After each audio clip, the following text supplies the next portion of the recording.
Welcome to all. स्वागत आप सभी का आरएस सर यूट्यूब चैनल पे और हम आ चुके हैं अभी लाइव। जय हिंद, नमस्ते, वेलकम, गुड मॉर्निंग। कैसी है मेरी आर्मी? बेहतरीन अंदाज, बेहतरीन एनर्जी, बेहतरीन जोश, जुनून के साथ एक बार कमेंट सेक्शन में वर्दी की चाह के साथ में वर्दी का जुनून, वर्दी पाने का एक कहते हैं ना अपने आप का कमिटमेंट, उसके साथ में जय हिंद कमेंट कर देंगे पूरे जोश पूरी एनर्जी के साथ में। और आज स्टार्ट करने जा रहे हैं सर्कुलर मोशन का पार्ट 2, जो कि बहुत ही धमाकेदार लेक्चर होने वाला है। सर्कुलर मोशन का वो पार्ट आज हम सीखने वाले हैं जहां से हमने बेस बनाया है, जहां से हमने नींव रखी है, उसको आगे कंटिन्यू करने वाले हैं। बहुत ही गजब का लेक्चर आपका होने वाला है। सर्कुलर मोशन पार्ट 1 हम पढ़ चुके हैं। लास्ट डे मेरा क्लास नहीं हो पाया था, फीवर था, ऑफिस पहुंचा था लेकिन क्लास नहीं ले पाया। लेकिन आज पूरी एनर्जी और पूरे जोश के साथ में बड़े जुगाड़ लेके आए, उनके साथ में क्लास को करने वाले हैं, पूरा प्रैक्टिकली फील करेंगे।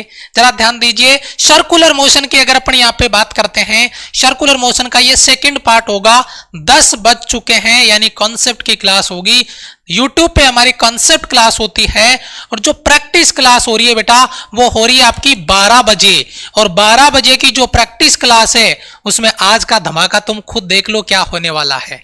आज का धमाका तुम खुद देख लो क्या होने वाला है। सर्कुलर मोशन पार्ट 1 यानी नया चैप्टर प्रैक्टिस का स्टार्ट होने वाला है एप्लीकेशन पे। तो सर्कुलर मोशन पार्ट 1 होगा, जिसमें पहले हमने क्लास पढ़ी हो और आज जो क्लास पढ़ी इसके कुछ कॉन्सेप्ट आपके प्रैक्टिस में मिलेंगे और क्लास धमाकेदार होगी, बेहतरीन अंदाज पे होगी। तो जिन बच्चों ने क्लास ज्वाइन नहीं करी है वो आज 12 बजे से पहले क्लास को ज्वाइन करके 12 बजे वाली क्लास को जरूर से ज्वाइन करें। और जो एयरफोर्स नेवी आईसीजी आर्मी के बच्चे हैं वो इस बैच के साथ, अभिमन्यु आपका लाइव बैच है, टॉपिक वाइज प्रैक्टिस क्लास में आज अपन क्लास करने वाले हैं। और जो एनडीएस सीडीएस वाले बच्चे हैं वो इस बैच के साथ में टॉपिक वाइज प्रैक्टिस क्लास में 12 बजे मेरे को मेरी क्लास में मिलने वाले हैं। ये हमारा टेलीग्राम चैनल है, लिंक आपका कमेंट बॉक्स में पिन है, आप उसे ज्वाइन कर सकते हैं और कनेक्ट कर सकते हैं हमारे साथ में। और अब स्टार्ट करने जा रहे हैं सर्कुलर मोशन का एक और धमाकेदार बेहतरीन वाला सेशन। आज अगर सर्कुलर मोशन पढ़ ही रहे हैं तो आज अपना लंच बॉक्स भी अपन क्लास में ही करेंगे और गाड़ी भी क्लास में ही दौड़ाएंगे। गाड़ी बड़ी गजब दौड़ती है। इस गाड़ी के जो पहिए हैं ना बड़े खतरनाक वाले हैं, बाद में बताना ये पहिए काई के हैं, ठीक है। बड़े खतरनाक वाले पहिए हैं, यूं जब रोटेट करते हैं ना लंका लगाते हैं। तो आज गाड़ी भी चलाएंगे और आज लंच बॉक्स भी क्लास में ही करने वाले हैं। आप समझ गए होंगे मैं आपको क्या बताने वाला हूं, क्योंकि आज शुरुआत हम जब करने वाले हैं शुरुआत जब हम आज करने वाले हैं सर्कुलर मोशन की, और शुरुआत होगी सेंट्रीपेटल एक्सेलरेशन यानी अभिकेंद्रीय त्वरण की। तो मजा आने वाला है, आज गजब की तोड़फोड़ होने वाली है पूरा एनर्जी के साथ में। जय हिंद एक बार कमेंट कर दें। और क्लास को शेयर नहीं किया है, बहुत सारे बच्चे क्लास में आके बैठ जाते हैं, लेकिन अपना सपोर्ट भी दिखना चाहिए बाबू। एक बार फटाफट क्लास को शेयर कर दो और फिर स्टार्ट करते हैं आज की क्लास को। पहुंचा दो अपने अपने ग्रुप्स में और कह दो चलो बुलावा आया है, आरएस सर ने बुलाया है और आज का कंसेप्ट बड़ा गजब होने वाला है। मतलब आज सर्कुलर मोशन का वो पार्ट पढ़ने वाले हैं जहां पे पूरा क्लियर होगा कि एक्चुअल में सर्कुलर मोशन होता कैसे और क्यों होता है। सबसे पहले अभिकेंद्रीय त्वरण। आप मुझे एक बात बताइए, एक सवाल मैंने आपको प्रैक्टिस करवाया था कि अगर कहीं पर भी अगर एक्सेलरेशन है इसका मतलब वहां पर क्या है, सही सही बताओ। अगर कहीं पर एक्सेलरेशन है इसका मतलब वहां पर क्या है, सही सही बताओ। क्या आप इस बात से सहमत हैं? क्या आप इस बात से सहमत हैं कि अगर एक्सेलरेशन है मतलब फोर्स है, अगर फोर्स नहीं तो एक्सेलरेशन नहीं? क्या आप मेरी इस बात से सहमत हैं? प्रत्येक बच्चा दिल पे हाथ रख के कमेंट में कनेक्टिविटी को शो करेगा, कमेंट में रिप्लाई करेगा कि गुरुजी बात तो बिल्कुल सही है। इस बात को तो हम एग्री करते हैं, क्योंकि एक्सेलरेशन को होने के लिए फोर्स जरूरी है, क्योंकि F बराबर ma होता है। जनरल फॉर्मूला बता रहा हूं, जनरल फॉर्मूला। तो अगर एक्सेलरेशन होगा तो ही फोर्स होगा, अगर एक्सेलरेशन 0 है तो फोर्स भी आपका 0 हो जाएगा। क्या बात क्लियर है? बात समझ रहे हैं? मैं क्या कहना चाहता हूं कि मैंने एक वर्ड यहां पे पढ़ा है, रिप्लाई करना बेटा, सेंट्रीपेटल, और उसके बाद में आगे मैंने एक वर्ड यूज किया है एक्सेलरेशन। और आप क्या इस बात से एग्री करते हैं कि अगर ये कोई भी एक्सेलरेशन हो तो उसके लिए फोर्स जरूरी है। तो एक बार इतना पूछ रहा हूं मैं आपसे कमेंट बॉक्स में, और वो कमेंट क्या है? एक बच्चे का कमेंट आ रहा, पहले मैं उसको रिप्लाई कर दूं। सर आपकी तबीयत कैसी है? तबीयत बहुत अच्छी है, आपकी प्यार दुआएं सपोर्ट से कल का रेस्ट कर लिया। वैसे मैं ऑफिस आया था, क्लास नहीं ले पाया क्योंकि घर पे वही चीज है ना, फिर दिन भर मन नहीं लगेगा, क्योंकि हमारी टीम की आदत कुछ और है, जब हम फालतू बैठते हैं ना तो फिर टाइम पास नहीं होता है। तो मैं ऑफिस आया था, क्लास नहीं लिया था मैंने, लेकिन मैं ऑफिस में ही था। और आज काफी अच्छा इंप्रूवमेंट है, बढ़िया। कल फीवर था इसलिए नहीं ले पाया था, लेकिन आज पूरी एनर्जी के साथ में आज तो क्लास में धमाका करने वाले हैं। आप फील करना उस चीज को, ठीक है? यस। तो आप मुझे बताओ, अगर ये सेंट्रीपेटल एक्सेलरेशन है तो बताओ यहां पे एक्सेलरेशन है तो कोई फोर्स भी होगा। तो आप बस इतना उसका नाम बता दो, ये बंदा है कौन है जिसकी वजह से ये सेंट्रीपेटल एक्सेलरेशन है, क्योंकि फोर्स जरूरी है। और उस फोर्स का नाम एक बार आप सारे के सारे बच्चे कमेंट में लिख देंगे, और वह नाम होगा आपका, मैं बताऊं या आप लिख रहे हैं? Centripetal force. लेकिन पहले सेंट्रीपेटल एक्सेलरेशन की ही बात कर लेते हैं। आपको मैं एक चीज क्लियर करूं कि जो सर्कुलर मोशन होती है उसका थोड़ा प्रैक्टिकली समझना बेटा। मैं कुछ अपने को देसी अंदाज में कुछ बातें सिखाने वाला हूं, तो जरा ध्यान दीजिएगा बेटा, है ना?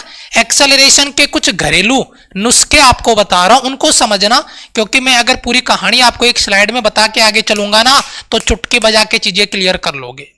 मेरे पास ये एक टिफिन है, और इस टिफिन को जब मैं सर्कुलर मोशन कराऊंगा, है ना, बड़ा रिस्की मामला है, लेकिन मान लीजिए अगर मैं इसको सर्कुलर मोशन करा रहा हूं, भाई साहब बड़ा रिस्की मामला है, कुछ भी हो सकता है, इधर उधर तोड़फोड़ हो सकती है, लेकिन कर रहे हैं। अगर ये सर्कुलर मोशन में कर रहा हूं तो इस सर्कुलर मोशन के साथ में एक रस्सी जुड़ी हुई है टिफिन के साथ में, जो इस लंच बॉक्स को और लगातार रोटेट कर रही है। इसमें जो सामान रखा हुआ है वो गिरने की जिम्मेदारी हमारी, वो नहीं गिरेगा, क्योंकि सेंट्रीपेटल फोर्स में रिक्वायर्ड अगर सेंट्रीपेटल फोर्स मिल रहा है तो वह नहीं गिरेगा, ये कंफर्म है। जैसे मौत के कुएं में वो मोटरसाइकिल चलाते हैं ना, उस स्पीड में अगर वो रहेगा तो नहीं गिरेगा, स्पीड कम कर दोगे, आप ब्रेक लगा दोगे तो नीचे गिर जाओगे। हम ब्रेक लगाने वाले नहीं है। मतलब अगर कोई भी सर्कुलर मोशन हो रहा है तो वहां पर जो वेलोसिटी है, भाई एक्सेलरेशन आता किसकी वजह से, फील करना। देखो रटना नहीं है, पहले मैं कुछ चीजें समझाऊंगा ताकि आपको आइडिया रहेगा कि एक्सेलरेशन किसकी वजह से आ रहा है। बेटा एक्सेलरेशन किसकी वजह से आता है? आप मुझे कहेंगे sir ji change in velocity, agreement, yes और नो, फील करना। कोई भी एक्सेलरेशन एक्स वाई जेड है। अच्छा, वेलोसिटी में बेटा चेंज दो तरीके से हो सकता है, एक मैग्नीट्यूड के द्वारा और एक डायरेक्शन के द्वारा। क्या यस और नो? वेलोसिटी एक वेक्टर क्वांटिटी, और वेक्टर क्वांटिटी में मैग्नीट्यूड भी आता है और डायरेक्शन भी आता है। आपसे सवाल करते करते मैं सारा कॉन्सेप्ट आपके दिमाग में छाप दूंगा, इस बात की गारंटी मेरी। एक्सेलरेशन आता है चेंज इन वेलोसिटी से। वेलोसिटी में चेंज दो तरीके का, या तो मैग्नीट्यूड या डायरेक्शन। अब मैं आपको बातें समझाता हूं। यहां पर जो एक्सेलरेशन आएगा, मैग्नीट्यूड में चेंज की वजह से जो एक्सेलरेशन आता है उसे कहते हैं टेंजेंशियल एक्सेलरेशन। और ये किसकी वजह से आता है? v, और साथ में लिख देता हूं मैग्नीट्यूड में चेंज की वजह से। और जो दूसरा ये मैग्नीट्यूड में चेंज की वजह से जो एक्सेलरेशन आएगा उसको लिखते हैं टेंजेंशियल एक्सेलरेशन, स्पर्श रेखीय त्वरण। और दूसरा आता है चेंज इन डायरेक्शन, इसकी वजह से, डायरेक्शन चेंज की वजह से जो एक्सेलरेशन आता है उसे कहते हैं सेंट्रीपेटल एक्सेलरेशन। कोई आपसे पूछ लेगा, और मैं ही पूछ लूंगा अभी आगे, आपको पेपर में भी सवाल बनता है, direction of centripetal acceleration toward the center along the radius, toward the center along the radius। Reply करना बेटा एक बार कमेंट में, toward the center along the radius, जिसके बारे में अपन यहां पे बात कर रहे हैं। toward the center along the radius यानी केंद्र की ओर, सेंटर की ओर होगा, त्रिज्या के अलोंग होगा, जिसके बारे में अपन यहां पे बात कर रहे हैं। आईसीजी की क्लासेस कब होती है? टाइम स्लॉट दिया हुआ है, शेड्यूल दिया हुआ है, सैटरडे संडे को बायोलॉजी और केमिस्ट्री की क्लासेस लग रही होती है, वहां पे फिजिक्स की क्लास में आपको करवा रहा होता हूं। लेकिन आपके पास प्रॉपर इंफॉर्मेशन नहीं है और ना आप रखना चाहते हैं। हमारे जितने भी इंफॉर्मेशन के वीडियोज आते हैं, एक बात का चैलेंज करके कहता हूं, ध्यान रखना। अगर आपने इस बात को रियलाइज किया हो तो हमारे इंफॉर्मेशन का वीडियो चाहे 20 मिनट का हो, चाहे 5 मिनट का हो, चाहे 2 मिनट का हो, अगर उस पर कभी ऐड आ जाए ना तो मुझे बताना। सीना ठोक के कहता हूं, यह बात याद रखना। हमारे कोई भी इंफॉर्मेशन के वीडियो जब बच्चे कमेंट करते हैं, नीचे शर्म आ जाती है मैं अपने आप पे कि ऐसे बच्चों को हम पढ़ा रहे हैं, जब बच्चा कहता है सर जी अर्निंग के लिए, पैसे कमाने के लिए वीडियो डाल रहे हो, जबकि हम ये कहते हैं कि कोस्ट गार्ड का फॉर्म कैसे भरना है, डीमोनेटाइज्ड, मोनेटाइज नहीं होता है। कोस्ट गार्ड की वैकेंसी कब आएगी, क्या इंफॉर्मेशन, जितने भी इंफॉर्मेशन के वीडियो जाते हैं वो कभी मोनेटाइज नहीं होते हैं। चला के देख लेना, पिछले 3-4 महीने के कोई भी वीडियो चला लेना, कोर्स प्लान का कोई वीडियो चला लेना, मोनेटाइज नहीं होता है, केवल क्लास के अलावा। केवल क्लास हमारी मोनेटाइज होती है और उस पर भी न के बराबर ऐड आते हैं, वो आपको पता है। तो इस बात को समझना बेटा, कोई भी इंफॉर्मेशन का वीडियो आता है वो आपके लिए है, अगर आप उसकी जरूरत समझते हैं तो, नहीं समझते हैं तो फिर कमेंट में कॉपी पेस्ट स्पैम करते रहो, फिर टीम ब्लॉक कर देगी, फिर रोते रहना। ठीक है, चलो आगे आ जाओ। यहां पे centripetal acceleration toward the centre along the radius किसकी वजह से आया, वेलोसिटी में डायरेक्शन चेंज की वजह से। तो एक बात का जवाब तो दे दो, अगर सर्कुलर मोशन हुई, ध्यान देना मेरे शब्दों पे, अगर सर्कुलर मोशन हुई तो बेटा जो वेलोसिटी है उसकी डायरेक्शन तो बाबू बदलेगी। अगर सर्कुलर मोशन है तो चेंज इन डायरेक्शन होगा, और अगर होगा तो बेटा centripetal acceleration, centripetal acceleration always, अगर सर्कुलर मोशन है तो आएगा, आएगा, पक्का आएगा, पक्का आएगा। और ये सवाल जब प्रैक्टिस में लाऊंगा तो गोल गोल जलेबी में घुमाऊंगा, तैयार रखना, छाप लेना। अब बात आती है दूसरे एक्सेलरेशन की, जो है चेंज इन मैग्नीट्यूड की वजह से। अब बेटा अगर मैग्नीट्यूड में चेंज नहीं यानी यूनिफॉर्म, तो बताओ एटी कितना, 0। और अगर मैग्नीट्यूड में चेंज तो भाई साहब एटी आएगा टेंजेंशियल डायरेक्शन में, स्पर्श रेखीय त्वरण कहते हैं इसको। इतनी सी बात समझ में आई बेटा? एक बार जल्दी से जल्दी सारे के सारे बच्चे रिप्लाई कर दें, सारे के सारे बच्चे रिप्लाई कर दें फटाफट से, कि जो मैंने बेसिक इंफॉर्मेशन दी अभी, तो ये तो बहुत आगे की चीजें मैंने बताई है, लेकिन एक इमेज बने आपके दिमाग में, इसके लिए बताइए। सबसे पहले अपन सेंट्रीपेटल एक्सेलरेशन का फॉर्मूला और उसकी डायरेक्शन लेके आते हैं। मैं डायरेक्शन की बात करूं, पहले मैं फॉर्मूले की बात कर लूंगा। बेटा जनरली जो फॉर्मूला होता है सेंट्रीपेटल फोर्स का, वो होता है mv²/r, या बेटा जनरली आप मुझे क्या बताते हैं, जो रिलेशन मैंने आपको याद करवाया है, जल्दी से बताना, क्या बताया था, v बराबर ओमेगा आर। अगर v की वैल्यू रखोगे ओमेगा आर तो ओमेगा²r²/r, एक आर से एक आर कटेगा। तो बताओ सेंट्रीपेटल फोर्स का फॉर्मूला m ओमेगा² और r बच गया। आपके पास सेंट्रीपेटल फोर्स के दो फॉर्मूले हैं, एक फॉर्मूला ये रहा, दूसरा फॉर्मूला ये रहा। आप मुझे एक कंपैरिजन करके बताइए, या तो रट्टा मार लीजिए या मुझे कंपैरिजन से बताइए। F बराबर ma होता है, ये m हटा दो तो क्या बचेगा, v²/r, ये m हटा दो तो क्या बचेगा, ओमेगा²r। तो बस मुझे तो सेंट्रीपेटल फोर्स के साथ साथ सेंट्रीपेटल एक्सेलरेशन का फॉर्मूला चाहिए, और वो फॉर्मूला है बेटा v²/r या ओमेगा²r। बस एक एग्रीमेंट दे दो। क्या ये फॉर्मूला सभी बच्चों को क्लियर है? जल्दी से बेटा, अब जाके मैंने सांस ली है इतनी देर से। सर जी सांस रोकने की कैपेसिटी आपकी खतरनाक है, वो कैपेसिटी नहीं बेटा, चीजों को कनेक्ट करने की। यहां जाके मुझे लग रहा है कि अब मैं जिस उद्देश्य से क्लास को स्टार्ट किया था वहां तक अब जाके मैं डिलीवर कर पाया हूं, कि सेंट्रीपेटल एक्सेलरेशन को समझाने के लिए मैंने क्या क्या चीजें आपको बताई है, कैसे कैसे आपको समझाया है। सेंट्रीपेटल एक्सेलरेशन का फॉर्मूला v²/r, अगर v दिया हो तो, और अगर ओमेगा, ओमेगा क्या होता है बेटा सबको पता है ना, omega is a angular velocity, बता चुका हूं मैं बहुत अच्छे से। तो ओमेगा²r, दोनों फॉर्मूले याद है बेटा, और ये सेंट्रीपेटल फोर्स का फॉर्मूला ये भी याद होगा और ये भी याद होगा, दोनों का अपन यूज करेंगे। अब मैं इस वर्ड पे बात कर लेता हूं, सेंट्रीपेटल एक्सेलरेशन की डायरेक्शन पे। आप मुझे एक बात बताओ, सेंट्रीपेटल एक्सेलरेशन अभिकेंद्रीय त्वरण किसकी वजह से आता है बेटा? वेलोसिटी में किसमें चेंज होता है, मैग्नीट्यूड में या डायरेक्शन में? आप कहोगे मैग्नीट्यूड में नहीं सर, डायरेक्शन में चेंज की वजह से आता है एसी। तो अगर डायरेक्शन में चेंज की वजह से आता है तो क्या सेंट्रीपेटल एक्सेलरेशन एक वेक्टर क्वांटिटी है? यस।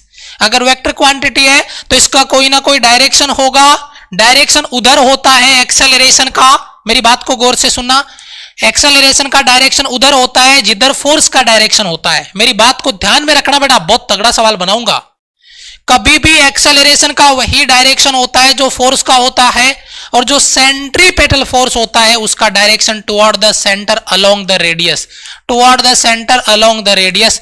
सेंट्रीपेटल फोर्स सेंटर की ओर होता है तो एक्सेलरेशन भी सेंटर की ओर होता है, सेंटर की ओर इसकी दिशा होती है, त्रिज्या के अलोंग केंद्र की ओर, toward the centre along the radius. लेकिन अब जिस सवाल पे मैं बात करने जा रहा हूं, केंद्र की ओर त्रिज्या के अनुदिश, बेटा हिंदी भी बोल रहा हूं, इतनी अंग्रेजी नहीं आती है मुझे, केंद्र की ओर त्रिज्या के अनुदिश, केंद्र की ओर त्रिज्या के अनुदिश। अब आप मुझे एक बात बताइए बढ़िया से कि बेटा क्या सेंट्रीपेटल एक्सेलरेशन का डायरेक्शन कांस्टेंट होगा? क्या सेंट्रीपेटल एक्सेलरेशन का डायरेक्शन कांस्टेंट होगा? क्या एसी का डायरेक्शन कांस्टेंट होगा? यस और नो, यस और नो, जल्दी से कमेंट करा के मुझे रिप्लाई करो। बहुत इंपॉर्टेंट सवाल पूछ रहा हूं क्योंकि इस बार जिद पकड़ी है, इस बात पे अड़े हैं कि कोई कॉन्सेप्ट बच्चे का छूट ना जाए, चाहे मुझे 2 क्लास एक्स्ट्रा लगानी पड़े। और अभी मैं क्वेश्चन लेके आया हूं, ये तो आज ट्रेलर है, रिलीज करेंगे मूवी 12 बजे प्रैक्टिस में। क्या डायरेक्शन कांस्टेंट होता है? यस और नो, रिप्लाई कर दो। डायरेक्शन कांस्टेंट है या नहीं? बहुत सारे बच्चों का यस, ज्यादातर बच्चों का नो। बिल्कुल, मैं बताता हूं आपको कैसे। बेटा इस सेंट्रीपेटल एक्सेलरेशन की डायरेक्शन किधर है? सेंटर की तरफ, लेकिन आगे बढ़ाओगे तो ये इधर जाएगा। इधर वाले सेंट्रीपेटल एक्सेलरेशन की डायरेक्शन इधर, इधर वाले की इधर, इधर वाले की इधर, इधर वाले की इधर। तो भाई ये डायरेक्शन सेम कहां है? सारे सेंट्रीपेटल एक्सेलरेशन अपनी अपनी दिशाओं में जा रहे हैं, सेम कहां है? कांस्टेंट कहां है? तो हमारा जवाब होगा नो। इसकी डायरेक्शन अलग अलग दिशाओं में होती है। हां, सेंटर की ओर होती है, यह बात अलग है, केंद्र की ओर होती है, यह बात अलग है, लेकिन सेंटर से आगे जाओगे ना तो सबकी डायरेक्शन अलग अलग दिशाओं में होगी। शाबाश शाबाश शाबाश, very good very good very good very good, बहुत बढ़िया। नहीं सर सेम, बहुत बढ़िया बहुत बढ़िया बहुत बढ़िया। शाबाश, ये हुई ना बात, ये है जलवा। Very good, no sir no, बहुत अच्छे। चलो अब आते हैं मुद्दे पे। वैसे इसकी बात मैंने पीछे बहुत अच्छे से कर ली है, अब थोड़ा सा गोला फेंक लेते हैं। ये मेरे पास एक तगड़ा सा गोला लेके आया हूं मैं, ये वाला गोला। ठीक है, और ये मैंने इसको पकड़ा और ये भाई साहब 1 2 एंड फिर इसको ऐसे पहले क्या करेंगे, एक बढ़िया से स्पीड में लेंगे, मतलब रोटे, वो क्या बोलते हैं उसे, अरे भाई चक्कर आ जाएगा अभी, क्या बोलते हैं उसे, वो बोलते हैं ना inertia of motion, inertia of motion, गति का इनर्शिया। तो गति का इनर्शिया से इसको तेजी से घुमा लिया, मैं ज्यादा नहीं घूम रहा हूं भाई साहब, अभी धड़ाम बोल जाऊंगा नीचे, है ना। गति का इनर्शिया से इसको तेजी से घुमा के, और जैसे इस तरीके से मैं आपको घुमा के बताना चाहता हूं, इसको ऐसे सर्कुलर मोशन करने के लिए क्या चाहिए? इसको ऐसे सर्कुलर मोशन करने के लिए चाहिए सेंट्रीपेटल फोर्स। अगर वो मिल रहा है, देखना, नहीं मिला, गिर गया ना। अगर इसको सफिशिएंट सेंट्रीपेटल फोर्स मिलेगा तो ही घूमेगा, नहीं तो देखा आपने, नहीं गिरेगा, गिर जाएगा पक्का। तो इस बॉडी को घुमाने के लिए एक रस्सी बंधी हुई है और रस्सी सर्कुलर मोशन कर रही है, और ये अपने एक अक्ष के रेस्पेक्ट में उसको घुमा रहा है, पकड़ के यू करके। अच्छा, तो इस बॉडी पर इस रस्सी के द्वारा एक अंदर की ओर फोर्स लगाया गया है, और मैं आपको एक राज की बात बता दूं कि जितना फोर्स सेंटर की ओर लग रहा है उतना ही फोर्स आपका सेंट्रीफ्यूगल फोर्स लग रहा है। अगर ये बैलेंस है तो, अब आप कहोगे बैलेंस का मतलब ये कि ये गोला अंदर तो नहीं आ रहा ना भाग के, कहीं आपके अंदर आके गिर जाओ भाई साहब, दबा दे आपको, या रस्सी को तोड़ के बाहर चला जाए, तब बैलेंस नहीं है। अगर रस्सी को तोड़ के बाहर चला गया तो बाहर वाला बल ज्यादा है, और जबरदस्ती आपकी ओर यूं दौड़ा चला आए, इसका मतलब अंदर वाला बल ज्यादा है। लेकिन ये तो मुमकिन नहीं है। ये तो कब है? जब आप इस तरीके से घुमाओगे तो ये नीचे गिरेगा ऐसे धड़ाम करके। तो मेरा कहने का मतलब है, यहां पर वैसे अपन 2 बलों की बात करेंगे, एक सेंटर की ओर टुवर्ड द सेंटर, और एक अवे फ्रॉम सेंटर। ये देखो टुवर्ड द सेंटर है और ये अवे फ्रॉम सेंटर है। मैं बताऊंगा अभी। सेंट्रीफ्यूगल अप केंद्रीय, और ये सेंटर की ओर सेंट्रीपेटल यानी अभिकेंद्रीय। मैं ये बात आपको बता चुका हूं, क्या आप मेरे से पहले फॉर्मूला कमेंट में लिख देंगे तो मैं देखना चाहूंगा। mv² न्यूमेरिकल कराऊंगा मैं इसका बहुत अच्छा सा, सबको पता है v = ω r, तो m omega square r square बटा आर, एक आर से एक आर कट जाएगा, तो सेंट्रीपिटल फोर्स का formula m omega square r, m omega square r, m omega square r, m omega square r, m omega square r. एक बार सारे के सारे बच्चे एग्रीमेंट दे दो, इस सेंट्रीफ्यूगल फोर्स की direction toward the centre along the radius, toward the centre along the radius, सारे के सारे बच्चे एम ओमेगा आर नहीं बेटा, m omega square r, m omega r नहीं, एम ओमेगा स्क्वायर बोलो यार, इसको गलत मत लिखो कमेंट में। जल्दी बताओ फटाफट से, शाबाश शाबाश शाबाश, very good very good very good very good, m omega square r, yes sir, शाबाश, ओके क्लियर बेटा।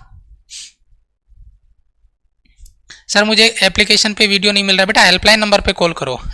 यहाँ कमेंट करने से थोड़ी मिलेगा, वो बताएंगे आपको कि आपको देखना नहीं आता। वहां पे कॉल करो, वो आपको देख के बता देंगे कि कहाँ मिलेगा, कौन से फोल्डर मिलेगा, आपको चेक करना नहीं आ रहा अभी, है ना। वहाँ पे बहुत सारी चीजें हमने अपडेट कर दी, बहुत सारी चीजें ईजी कर दी, एक सिस्टमेटिक वे में वहाँ पे हमने क्लासेज आपके अरेंज कर दिए, तो अभी आपको देखना, हेल्पलाइन नंबर दिया है, क्यों परेशान हो रही हो, कॉल करो, बात खत्म। अच्छा, अभी एक बात मैंने यहाँ पे लिखी है, क्या without centripetal force circular motion हो सकता है? ईमानदारी के साथ बताना, क्या यस और नो, ईमानदारी के साथ बताओ यस और नो। क्या विदाउट सेंट्रीपेटल फोर्स, ये सेंट्रीपेटल एक्सेलरेशन लिख दिया, चलो सेंट्रीपेटल फोर्स भी लिख देता हूं, क्या without centripetal force circular motion हो सकता है, यस और नो? आपका जवाब होना चाहिए नो, क्योंकि बिना अभिकेंद्रीय बल के कोई वस्तु सर्कल में घूम ही नहीं सकती, क्योंकि अभिकेंद्रीय बल ही वह फोर्स है, वह बल है जो सर्कुलर मोशन करा सकता है। अगर सेंट्रीपेटल फोर्स नहीं है तो लंका लग जाएगी सर्कुलर मोशन की, कभी सर्कुलर मोशन नहीं हो पाएगा। ये लॉजिक आपका क्लियर है। अब यहां से एक सवाल भी बनता है जो उसकी डायरेक्शन को बताता है, और ये डायरेक्शन वाला सवाल आप नोट कर लेंगे और नोट करके तैयार कर लेंगे एग्जाम के लिए। हो सकता है यहां से स्क्रीनशॉट लगाना पड़े अपने को, toward the centre along the radius, toward the centre along the radius. Clear है बेटा? ओके, लाइक नहीं किया गया अभी तक, बदमाश कहेंगे, भूल जाते हैं, चलो कोई बात नहीं है। अभी केंद्रीय बल के सूत्र, अरे तुमने तो लंका लगा दी, क्या ही इसके बल के सूत्र बताने हैं। चलो, F बराबर m v square upon r, general formula हो, सबको पता है। V बराबर ओमेगा आर, तो m omega square r square बटा एक आर से एक आर कट जाएगा, तो सेंट्रीपेटल फोर्स का फॉर्मूला हो जाएगा एम ओमेगा स्क्वायर आर। जरूरी नहीं कि कौन सा फॉर्मूला, आप ये फॉर्मूला यूज में लेंगे अगर V दिया है तो, अगर ओमेगा दिया है तो ये फॉर्मूला यूज में लेंगे। सभी बच्चों को एक बार फॉर्मूला क्लियर है, इसका एग्रीमेंट दे दो, मजा आ जाएगा, फिर एक बढ़िया सा सवाल करेंगे।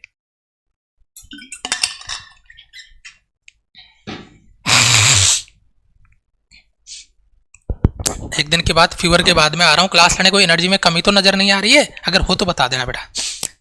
हाँ जी, क्लियर बेटा? हाँ, कमेंट में रिप्लाई कर दो, मुझे भी एनर्जी मिलेगी, मुझे भी जोश मिलेगा। Okay, yes sir, toward the centre along the radius, बच्चा कमेंट लिख रहा है, yes sir yes sir yes sir. Okay, चलो बढ़िया।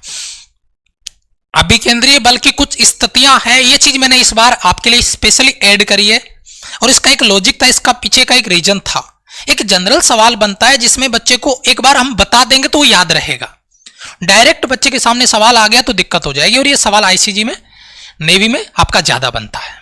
वैसे आपका सीडीएस में भी इसी तरीके की थ्योरी के सवाल ज्यादा बन जाते हैं, एनडी एयरफोर्स में थोड़ा मतलब ऑप्शन वाले सवाल ज्यादा बनते हैं, इस तरीके का कम बनता। तो मैं सवाल लेके आया हूं आपके लिए, आप खुद एक बार रीड कर लेंगे। मैंने कुछ पॉइंट्स लिखे हैं, कुछ पोजीशंस यहां पे डाली है, वो क्या क्या है।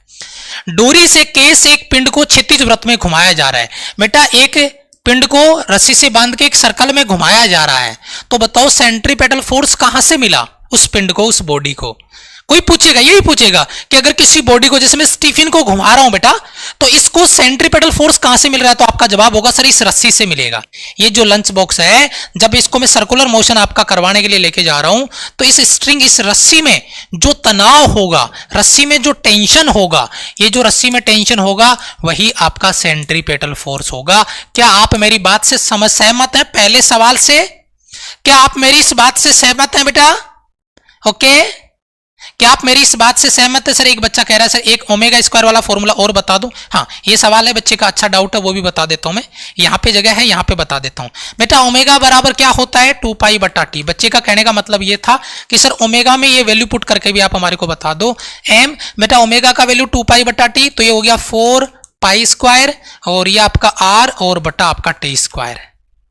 आपकी मर्जी, आप रखना चाहो तो, या ओमेगा का वैल्यू आप 2 पाई एन रखना चाहो तो इसका स्क्वायर हो जाएगा, तो ये हो जाएगा आपका एम, 2 पाई का स्क्वायर करेंगे 4 पाई का स्क्वायर पाई एन स्क्वायर, है ना, ये आपका हो जाएगा। और साथ में आर, यहां पे आर लिख दिया, यहां पर भी आर लिख दो, आप जैसा चेंज करना चाहें। बच्चे हैं, इतने बच्चे भी नहीं कि आपको ये चीजें नहीं पता हो, है ना। ओमेगा बराबर 2 पाई बटा टी भी होता है और ओमेगा बराबर 2 पाई एन भी होता है। ओके बेटा, चलो बढ़िया सा। अब आ गया जो पहला पॉइंट आपका क्लियर है। दूसरे पॉइंट पे मैं बात करता हूं बेटा। आप में एक बढ़िया सा आज देखो, एक मतलब बोलते हैं ना हवाई जहाज एरोप्लेन का व्हील लेके आ गया हूं। उसमें ऐसे व्हील होते हैं, आपने देखे होंगे है ना, वो क्रिस वाला वो सीन यही तो था। यहाँ पे जो कंप्रेसर था वो काम नहीं कर रहा था, फिर उसने हाथ से उस कंप्रेसर को वैसा फैला दिया था, व्हील बाहर आ गया था, लैंड कर गया था अपना हवाई जहाज। बात कर रहे हो, क्रिस का ही था शायद वो सीन। वैसे ही मैं वहां से एक लेके आया हूं हवाई जहाज का, मैं व्हील निकाल के लेके आया हूं, वापस लगा देंगे फिर। तो ये जो व्हील है, जब इस मान लो ये गाड़ी का व्हील है, जब गाड़ी किसी घुमाव में घूमती है यूं करके, रोटेट करती है, यूं सीधे जा रही है और फिर यूं जब रोटेट करती है, यूं घूमती है, तो उसको घूमने के लिए सफिशिएंट सेंट्रीपेटल फोर्स कहां से मिलता है? उसको सफिशिएंट सेंट्रीपेटल फोर्स कहां से मिलेगा? जब कोई गाड़ी सीधे जा रही थी और अचानक से उसको रोटेट करना पड़ा, तो वह गाड़ी जब घूमेगी एक घुमाव में, तो उसको सफिशिएंट सेंट्रीपेटल फोर्स कहां से मिलेगा? और उसको सफिशिएंट सेंट्रीपेटल फोर्स मिलेगा घर्षण बल से। किससे मिलेगा बेटा? घर्षण बल से, फ्रिक्शन फोर्स से। यानी मैं अगर यहां पे कहूं फ्रिक्शन फोर्स, तो यहां पे मैं कह सकता हूं भाई, सिंपली अगर अपन बात करते हैं, म्यू आर लेते हैं जनरल फॉर्मूला, म्यू आर, और म्यू आपका घर्षण गुणांक होता है, आर का वैल्यू mg होता है। तो मैं बस इतना सा कहूंगा कि घर्षण बल का फॉर्मूला केवल इतना याद रख लो, दिल पे रख लो, पत्थर रख लो, और मुझे एग्रीमेंट दे दो कि गुरुजी एफ बराबर म्यू mg किसका फॉर्मूला है? ये फ्रिक्शन फोर्स का फॉर्मूला है। इतना सा याद करके एक बार मुझे रिप्लाई कर दो, क्योंकि इसका एक जहर न्यूमेरिकल लाया हूं आपके लिए। जहर न्यूमेरिकल, कतई जहर। पेपर वाला जहां तक सोचेगा ना, उससे आगे की सोच के चल रहे हैं। ये घर्षण बल इसको सफिशिएंट सेंट्रीपेटल फोर्स देगा। न्यूमेरिकल बना रहा हूं, ध्यान देना। क्वेश्चन में क्या आएगा? सेंट्रीपेटल फोर्स का फॉर्मूला अपन कहां मिलेंगे? mv स्क्वायर अपॉन आर, और इसको बैलेंस करेगा घर्षण बल, और यहां से मैं आपको v निकलवा लूंगा, यहां से मैं आपको ओमेगा निकलवा लूंगा। अभी रुको, चलो अगली स्लाइड में तैयार करके लेके आऊं, छांट के लेके आऊं बढ़िया से। थोड़ा सा आगे चलते हैं। स्पीड ब्रेकर पे, जैसे मान लो ये आपका रोड है और इस पे ये स्पीड ब्रेकर है, तो अपनी ये गाड़ी आ रही है, जरा देख लो, अपनी धन्नो आ रही है, ये अपनी धन्नो है, और ये धन्नो जब यहां पे पहुंचेगी तो ये धन्नो यूं जाएगी ऊपर, ये धन्नो यूं ऊपर जाएगी, और फिर ये धन्नो वापस नीचे आएगी और फिर आगे जाएगी। तो ये धन्नो जब ऊपर गई तो इसको एक सर्कल मिल गया, ये वाला एक सर्कल मिल गया। तो इस सर्कल में उसको घूमने के लिए सेंट्रीपेटल फोर्स कहां से मिला? तो आप क्या कहोगे कि गुरुजी उसका नीचे की तरफ भार mg लग रहा था। तो ये नीचे की तरफ सेंटर की ओर लगने वाला भार, जो वेट है, उसका जो कंपोनेंट है, वही उसका सेंट्रीपेटल फोर्स होगा। तो ये एक जनरल स्टडी है, ताकि दिमाग में आपके इमेज रहे कि जब इस तरीके से ब्रेकर पे पूछ लेगा, थ्योरी का सवाल है कि कोई स्पीड ब्रेकर से गाड़ी गुजर रही है, तो बताओ उसका सफिशिएंट सेंट्रीपेटल फोर्स कहां से मिलेगा? तो हम कहेंगे उसके वेट से, उसके भार से। तो ये भी बात बिल्कुल बेसिक है। अच्छा, सूर्य के चारों ओर पृथ्वी घूर्णन करती है, बताओ जरा, पृथ्वी किसके चारों ओर चक्कर लगाती है? सूर्य के। तो सूर्य और पृथ्वी के बीच में अभिकेंद्रीय, क्योंकि सर्कुलर मोशन के लिए क्या चाहिए? Centripetal force. आप बताओ वो सेंट्रीपेटल फोर्स कहां से आएगा? आप कहोगे गुरुजी गुरुत्वाकर्षण बल से आएगा, और वो गुरुत्वाकर्षण बल का फॉर्मूला होता है F बराबर कैपिटल G m1 m2 बटा आर स्क्वायर। यही वो ग्रेविटेशनल फोर्स है जो सफिशिएंट सेंट्रीपेटल फोर्स देगा। चीजें रटनी नहीं है, चीजों को समझना है। आगे पढ़ेंगे पूरा डिटेल से, ग्रेविटेशन का चैप्टर डिटेल से पढ़ेंगे। अच्छा, किसी परमाणु के नाभि के चारों ओर इलेक्ट्रॉन, बेटा नाभि के अंदर कौन रहता है? प्रोटॉन, और उसके चारों ओर कौन चक्कर लगाता है? इलेक्ट्रॉन। बताओ क्यों? क्योंकि इलेक्ट्रॉन और प्रोटॉन के बीच में अट्रैक्शन होता है, इलेक्ट्रोस्टैटिक फोर्स। याद आया कुछ? ये जो सेंट्रीपेटल फोर्स है, ये इलेक्ट्रोस्टैटिक फोर्स देगा। F बराबर के Q1 Q2 बटा आर स्क्वायर। कूलॉम्स लॉ से आएगा। कहां से आएगा? कूलॉम्स लॉ से आएगा। तो अगर मैं इनसे कोई भी सवाल थ्योरी में आपसे प्रैक्टिस में बनाऊं, तो एक बार जबरदस्त बेहतरीन अंदाज के बारे में क्लियर है बेटा? बेहतरीन लेवल पे एक बार रिप्लाई कर दे सारे के सारे बच्चे, जल्दी से बेटा।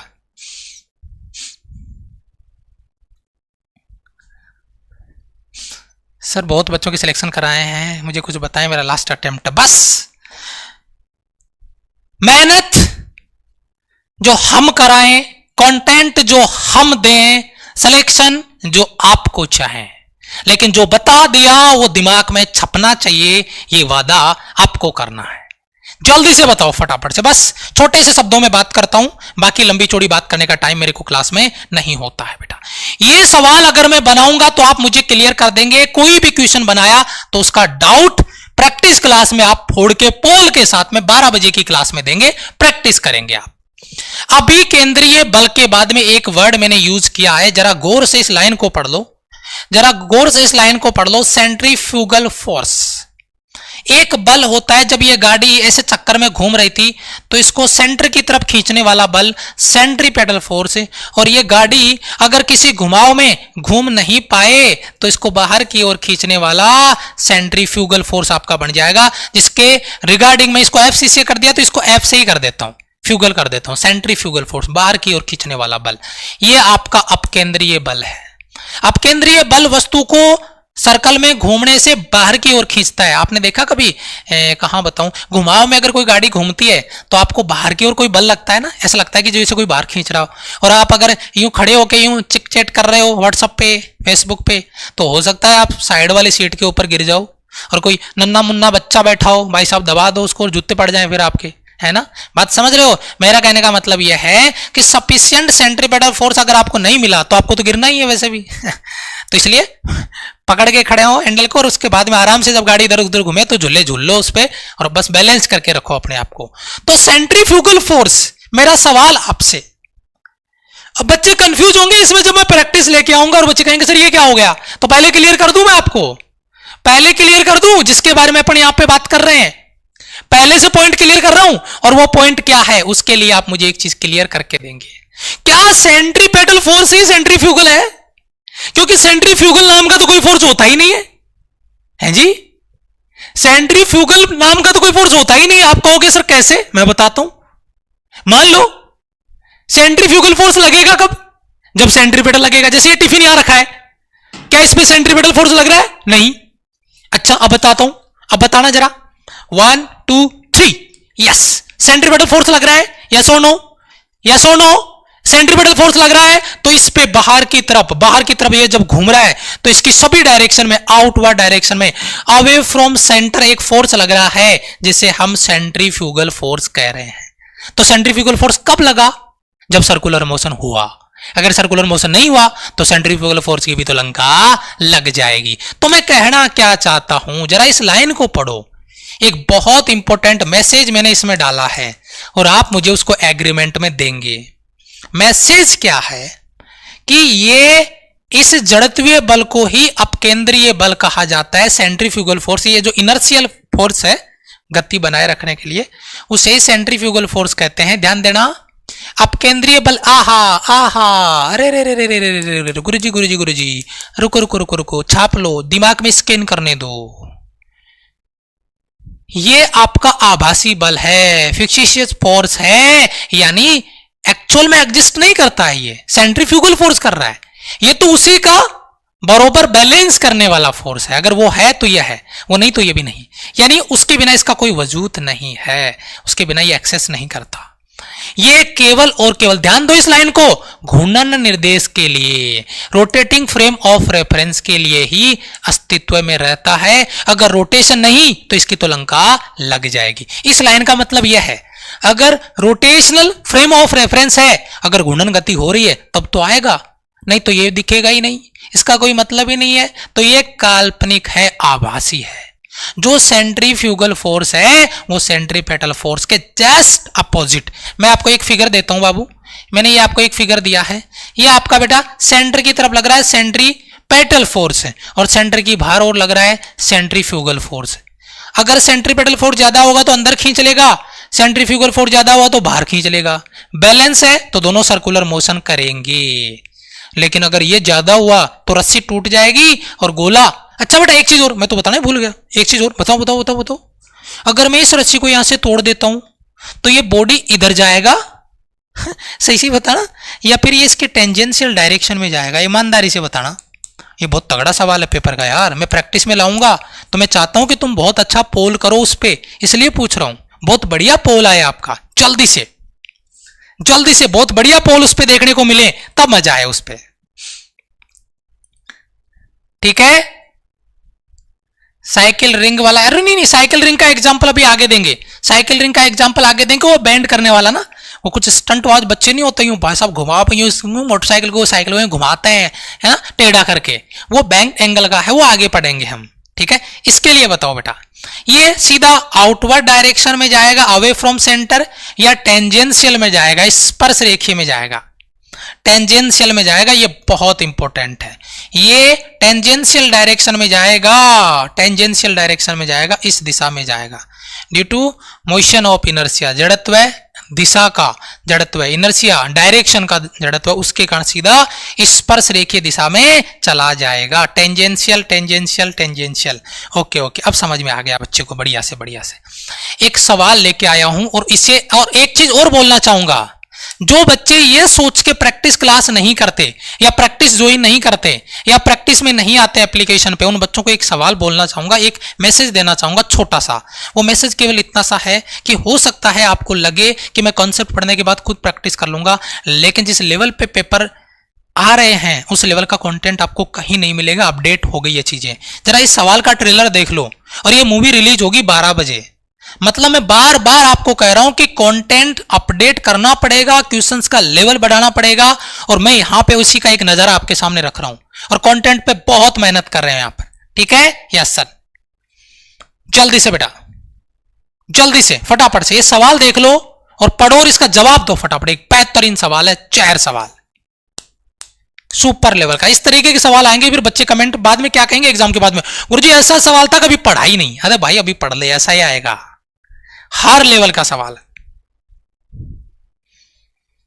देखो, एक वस्तु वृत्तीय गति कर रही है, प्रेक्षक ओवन वृत्त के केंद्र पे, ध्यान देना, एक वस्तु वृत्तीय गति कर रही है, एक वस्तु, ये बॉडी है मान लो, वृत्तीय गति कर रही है, एक ऑब्जर्वर है, सेंटर पर है ओवन, सेंटर पे ओवन, और दूसरा ऑब्जर्वर O2, ये चुन्नू मुन्नू इसके ऊपर बैठा है, ये आपका O2 है, और यहां पे जो है चुन्नू मुन्नू वो O1 है, और ये आपका O2 इसके ऊपर बैठा है। अच्छा जी, अब बताओ जो सेंट्रीफ्यूगल फोर्स है वो कौन फील करेगा, सेंट्रीफ्यूगल फोर्स कौन सा एक्सपीरियंस करेगा, सेंट्रीफ्यूगल फोर्स किसको एक्सपीरियंस होगा, O1 को, ऑब्जर्वर जो सेंटर पर है उसको, या ऑब्जर्वर O2 को। दिमाग लगा के बताना यार, सोच के जवाब देना। सेंट्रीफ्यूगल फोर्स कहां बैलेंस होता है, ये रोटेशनल फ्रेम ऑफ रेफरेंस में अप्लाई होता है। रोटेशनल फ्रेम ऑफ रेफरेंस में कौन है, रोटेशन कौन कर रहा है, O1 या O2, आप कहोगे O2। तो ये सेंट्रीफ्यूगल फोर्स जो बाहर की तरफ बल लगेगा, या सेंट्रीपेटल फोर्स जो अंदर की तरफ बल लगेगा, वो कौन फील करेगा, वह दोनों ही बल फील करेगा, बाहर की तरफ और अंदर की तरफ, और वह होगा ऑब्जर्वर O2। सॉरी, ऑप्शन आपका बी, ऑप्शन आपका बी राइट आंसर। देखा सवाल का मेकअप, बात समझ में आई मैं क्या कहना चाह रहा था, बात समझ में आई बेटा। और अगर कंटेंट को लेकर अगर मेहनत नजर आए ना, सर क्लास मेरी 5 घंटे होती है, लेकिन कंटेंट पे मेहनत 5 घंटे से कई गुना ज्यादा होती है। अगर यस तो एक बार कमेंट में एग्रीमेंट दे दो, शायद मोटिवेशन मिलेगा, शायद एनर्जी मिलेगी, और एनर्जी के साथ काम कर पाऊंगा।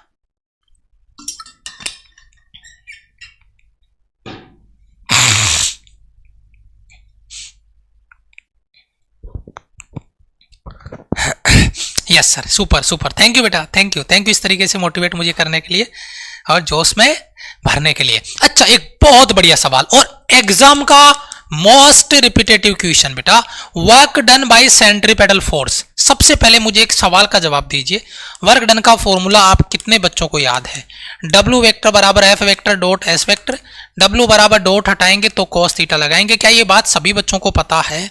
चलो, work done by centripetal force को थोड़ा फील करते हैं, समझते हैं। ये कोई आपका कोई यहाँ पे बॉडी है, और इस बॉडी पे भाई सर्कुलर मोशन में फोर्स कौन सा लगता है, सेंट्रीपेटल फोर्स Fc। और आप मुझे एक बात बताओ, इसमें जो डिस्प्लेसमेंट होगा उसकी दिशा क्या होगी, जल्दी से बताओ। जो डिस्प्लेसमेंट होगा उसकी दिशा क्या होगी, ईमानदारी से बताओ। जो डिस्प्लेसमेंट होगा उसकी दिशा होगी टेंजेंशियल, स्पर्श रेखीय दिशा में। तो आप एक बात मुझे बस एक फिगर में नए कलर के साथ में बना देता हूं, बस इतना जवाब दे दो। क्या कर रहा है यार बाबू, लो ओए नाराज हो गया तू तो यार, दिल पे ले ली बात ऐसे थोड़ी ना होता है। यस, ये 90 डिग्री वाला। तो आप मुझे एक चीज बताइए, जब डिस्प्लेसमेंट और सेंट्रीपेटल फोर्स दोनों एक दूसरे के परपेंडिकुलर है, अगर F vector direct perpendicular S vector के है, तो आपका वर्क डन W बराबर एफ एस कोस 90, और कोस 90 का वैल्यू 0। बस मैं एक ही चीज बोलना चाहता हूं, क्या मैं ये वर्ड यूज कर सकता हूं हमेशा 0? ये चीज जब मैं एनडीए सीडीएस यूपीएससी वालों के पेपर में आपको उतारूंगा ना, तब फील होगा कि हाँ सर क्या बात बताई आपने। जी हाँ, क्योंकि इस शब्द का मैं हमेशा कई बार मैंने इस चीज को नोटिस करके दिया, और अभी जब एनडीए सीडीएस के बच्चा पेपर देगा तब बार बार कह रहा था इस वर्ड को समझो हमेशा, ऑलवेज। यस और नो? Yes sir. क्योंकि हमेशा अगर सर्कुलर मोशन हुआ तो सेंट्रीपेटल फोर्स डिस्प्लेसमेंट के परपेंडिकुलर होगा, कोई दुनिया की ताकत नहीं है जो उसको चेंज कर दे। तो always work done by centripetal force, always work done by centripetal force equal to 0, 0, 0 और 0। यस सर, ऑलवेज वर्ड बहुत इंपॉर्टेंट है। थ्योरी के सवाल में एनडीए सीडीएस में फंसा देगा, ये लैंग्वेज में फंसा देगा आपको। ठीक है? यस सर, ठीक है? यस सर, बहुत बढ़िया, बहुत बढ़िया, बहुत बढ़िया।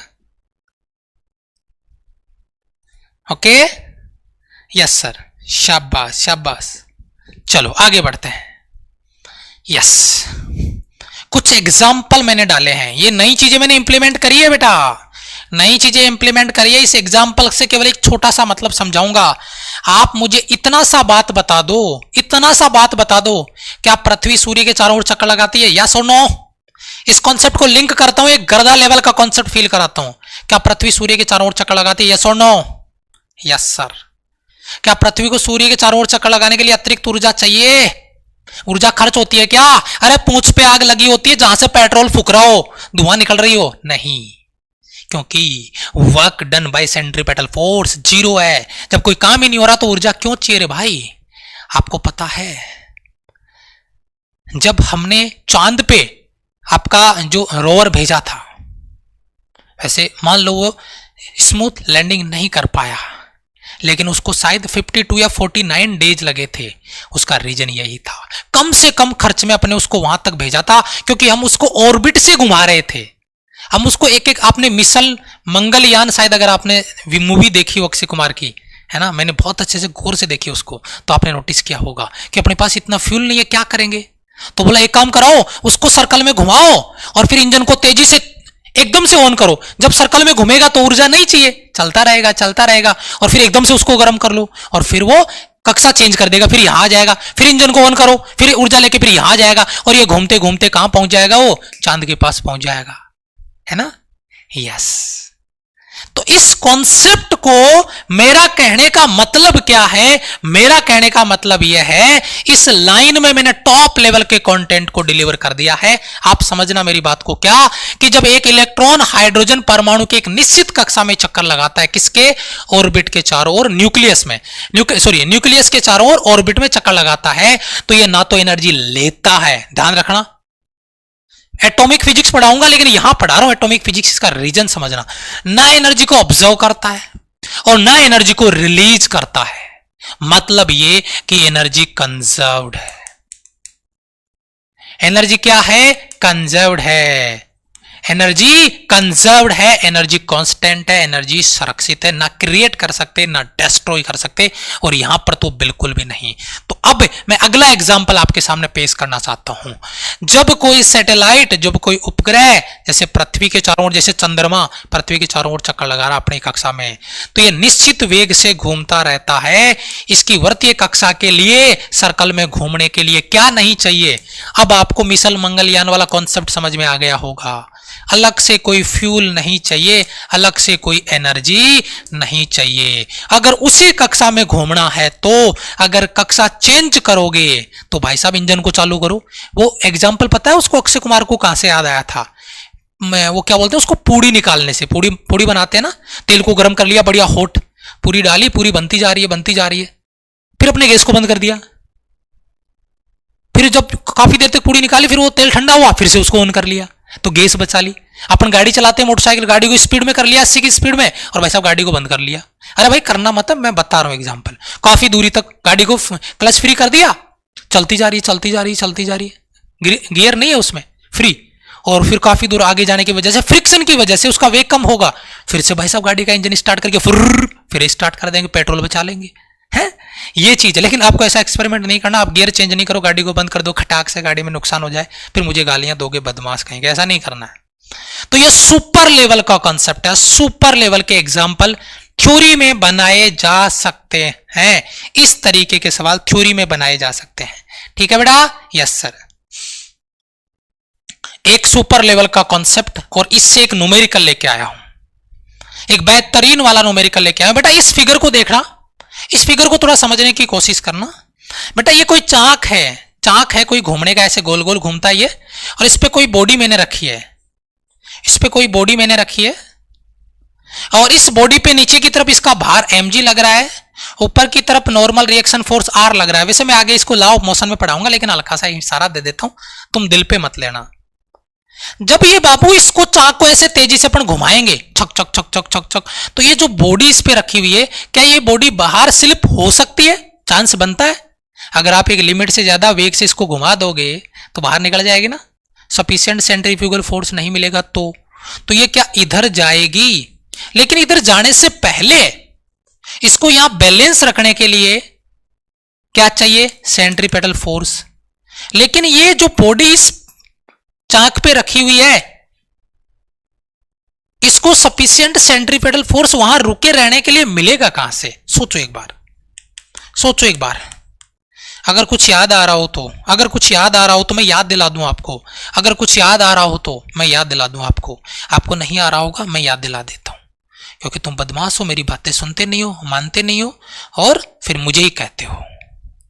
समतल सड़क पर वाहन का मुड़ना, वहां पे वाहन मुड़ रहा है और वहां पे चाक घूम रहा है, उसके ऊपर बॉडी रखी हुई है, सड़क के द्वारा टायरों पे लगाया गया घर्षण बल, फ्रिक्शन फोर्स, अब इंपोर्टेंस था इसका, और इसीलिए मैंने इसको वहां पे रखा हुआ है। अब देखिए जरा, अब देखिए जनाब जरा ध्यान से, तो इसको सफिशिएंट सेंट्रीपेटल फोर्स होता है mv² अपॉन r, और जो फ्रिक्शन फोर्स होगा वो होगा म्यू r। म्यू क्या है? घर्षण गुणांक। R क्या होता है? R होता है नॉर्मल रिएक्शन फोर्स, जो कि mg के बराबर होता है, तो म्यू r का वैल्यू mg। अगर ये दोनों बैलेंस है तो fc, अरे यार सॉरी सॉरी, fc, और ये आपका, इसको फ्रिक्शन फोर्स को fr लिख देते हैं, ff लिख देते हैं, तो fc क्या हो गया बेटा? mv² अपॉन r बराबर म्यू mg। एक m से m की लंका लगा दो बेटा, और r से मल्टीप्लाई कर दो, तो बेटा v² बराबर क्या आएगा? कहां पे लिखो इसको, आगे जगह है क्या? यही लिख देता हूं, चलो यहां लिख देता हूं। v² बराबर क्या आएगा? r मल्टीप्लाई होगा तो m g, सॉरी m की तो लंका लग गई ना, m की लंका लग गई तो बचा क्या? म्यू g, और सामने से r मल्टीप्लाई हो गया। अगर आपको v मैक्सिमम चाहिए तो क्या फॉर्मूला काम में लेंगे, जो पेपर में हजारों बार रिपीट हो चुका है, v मैक्सिमम बराबर अंडररूट म्यू जी आर। एक बार कमेंट में लिख दो बेटा, कितना अधिकतम वेग की ये बॉडी बाहर नहीं फिसलेगा, उसका मैक्सिमम वेलोसिटी का फॉर्मूला होगा mu g r. V maximum बराबर अंडररूट म्यू जी आर। इससे न्यूमेरिकल कराऊंगा मैं अभी आपको, एक बेहतरीन वाला न्यूमेरिकल कराऊंगा अभी आपको, जरा ध्यान दीजिए। इस लाइन पे आइए, उस प्लेटफॉर्म पे घूर्णन करने के लिए r अक्ष की दूरी पर m द्रव्यमान की एक वस्तु को फिसलने से रोकने के लिए सफिशिएंट सेंट्रीपेटल फोर्स है ये mv² अपॉन r बराबर म्यू mg। m से m की लंका लग जाएगी तो v मैक्सिमम बराबर क्या होगा? अंडररूट म्यू जी आर आ जाएगा। क्या ये बात आपको क्लियर है? तो मैंने एक जगह खाली रखी है, इस खाली जगह का खेल आपको समझाऊंगा। mv² बराबर म्यू mg, मैं m से m की लंका लगा रहा हूं, लेकिन आप मुझे ईमानदारी से बताइए, एक बेहतरीन सवाल, क्योंकि कौन सा फॉर्मूला कब लगाना है ये चीज आपको जब पता चलेगी, जब आप इसको समझोगे। v बराबर ओमेगा आर, तो v की जगह रखूंगा तो ओमेगा स्क्वायर आर स्क्वायर बटा आर बराबर म्यू, और साथ में क्या आ गया? g। एक r से एक r कटेगा तो ये ओमेगा स्क्वायर आर बराबर म्यू g। और अगर यहां पे आपको क्या निकालना है? ओमेगा स्क्वायर v बराबर ओमेगा आर, सही तो लिखा ना मैंने?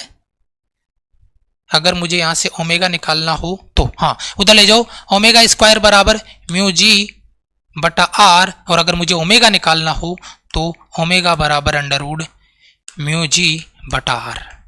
अगर मुझे ओमेगा निकालना हो तो ये फॉर्मूला काम में लेना। वैसे इस फॉर्मूले से भी बनाना सिखा देता हूं मैं आपको। वी मैक्सिमम बराबर under root mu g r. एक बात बताइए, वी बराबर क्या होता है? Omega r. तो यहां पे क्या होगा बेटा? ओमेगा आर बराबर under root mu g r. आपको ओमेगा चाहिए तो आर का भाग लगाओ, और अंडर रूट में अगर आर आएगा बेटा, अगर अंडर रूट में आर आएगा तो उसको आर स्क्वायर लिखना पड़ेगा, एक आर से एक आर कट जाएगा। तो ओमेगा बराबर क्या आएगा बेटा? अंडर रूट में म्यू जी बटा आर। तो आप आसानी से बना सकते हैं, लेकिन मुझे ये फॉर्मूला कब चाहिए? जब मैं ओमेगा पूछूं आपसे, और ये फॉर्मूला कब चाहिए मुझे? जब मैं आपसे वी पूछूं। क्या तैयार है न्यूमेरिकल के लिए, धमाका करने के लिए? और एक ही चीज है यार, कब तक भागते रहोगे?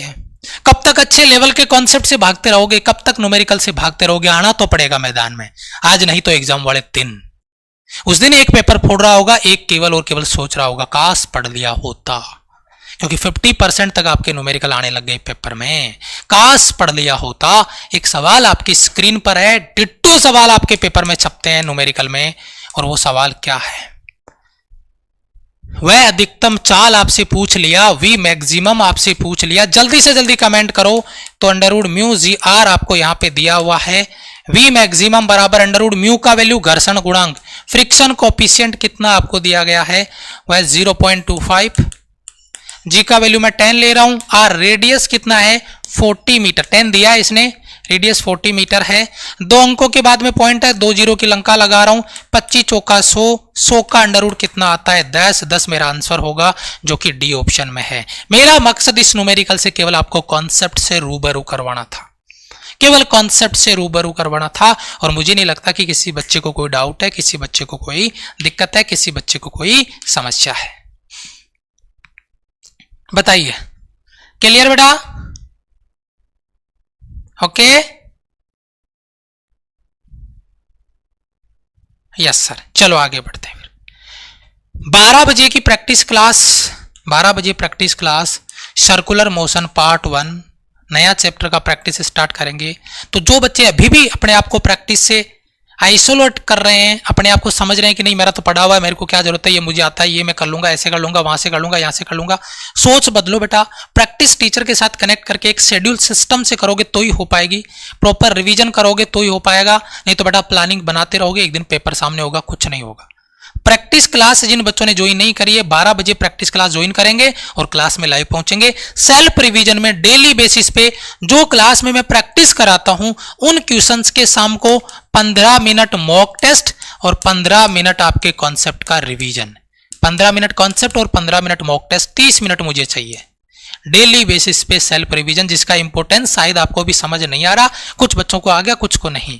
और जिनको नहीं आया उनको बोलना चाहूंगा, टाइम बचाओ अपना, और जो बचा हुआ टाइम है उसको सेल्फ रिवीजन में इंप्लीमेंट कर दो, सेल्फ रिवीजन में डाल दो। ये एयरफोर्स नेवी आईसीजी वाले बच्चे के लिए है, और ये आपका एनडीए सीडीएस वाले बच्चे के लिए। लेकिन सेल्फ रिवीजन बेटा जरूर से करें। शाम को डेली बेसिस पे हिंदी मीडियम के जो बच्चे हैं, चाहे वो जीडी के लिए हो, चाहे एसएसबी के लिए हो, अपने पर्सनालिटी डेवलपमेंट के लिए स्पोकन क्लासेस ज्वाइन करें, ताकि आपका कन्वर्सेशन बेटर हो, ताकि जो नॉलेज आपको है आप उसको डिलीवर कर पाओ। अक्सर होता क्या है, बच्चे का हिंदी मीडियम का होता है, नॉलेज अच्छा होता है लेकिन कन्वर्सेशन नहीं, और कन्वर्सेशन नहीं है तो वो नॉलेज किसी काम का नहीं है। तो बेटा अपनी पर्सनालिटी जरूर डेवलप करें, कन्वर्सेशन पे आए, काम करें उस पर, और डेली बेसिस पे तैयारी करें। कोर्स से रिलेटेड अगर आपको कोई डाउट है, आप हमारे हेल्पलाइन नंबर पे कॉल कर सकते हैं। पहली बार आए हो चैनल पे तो चैनल को सब्सक्राइब जरूर कर लेना। लाइक बटन को दबाना भूल गए, बहुत सारे बच्चे भूल जाते हैं, खो जाते हैं कॉन्सेप्ट में, कोई बात नहीं है, अब करके चले जाना। अगर लगता है कि इस लेवल पे आपके लिए मेहनत की जा रही है तो ठीक है। मेरे जस्ट बाद में एनडीए की इंग्लिश की क्लास है, बेहतरीन लेवल पे बिल्कुल डेप्थ के साथ में एनडीए सीडीएस वाले बच्चों के लिए इंग्लिश की क्लास आने वाला है, और 12 बजे प्रैक्टिस क्लास में मैं आपको मिलने वाला हूं। तब तक के लिए बेटा जय हिंद, वंदे मातरम।